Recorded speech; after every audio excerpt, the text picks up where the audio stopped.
If you've got the Downypaws cat fountain like we have, you obviously need to keep it very clean, and you also need to change the filter from time to time. Now this is one of the filter kits we picked up from the shop team, and I'm going to show you today how super simple it is. All you need to do is obviously take it apart, turn it off.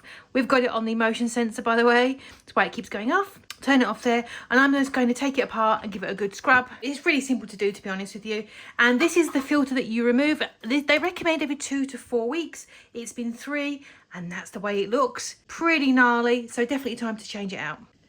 I'm giving it all a good wash and it's all drying out. Now this is the new filter and the other filter as well that goes inside the unit. This one that goes inside the top plate. And that's the previous one after a few weeks. So you can definitely see the difference there. Just discard that. So super easy. When you've cleaned out your unit, you just pop that in there and that is where it sits. That takes seconds, as you can see, and that fits in there really snug. And then you've got your main unit here. That's where that's the old filter there. Can't see anything visible on there, but just going to change it out, and no matter what. So I'm going to pop the new one in there, give it a little wiggle, press that one in there, and then just pop the unit back together again. That goes back on there like that. In terms of recharging, every sort of 3 or 4 weeks, depends on how much usage you have.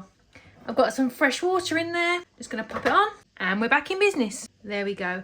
All nice and clean. Because you get so many in here, this is going to last you absolutely months. So potentially up to a year's worth here. So the running costs are really low, and we're really big fans of the fountain in our house.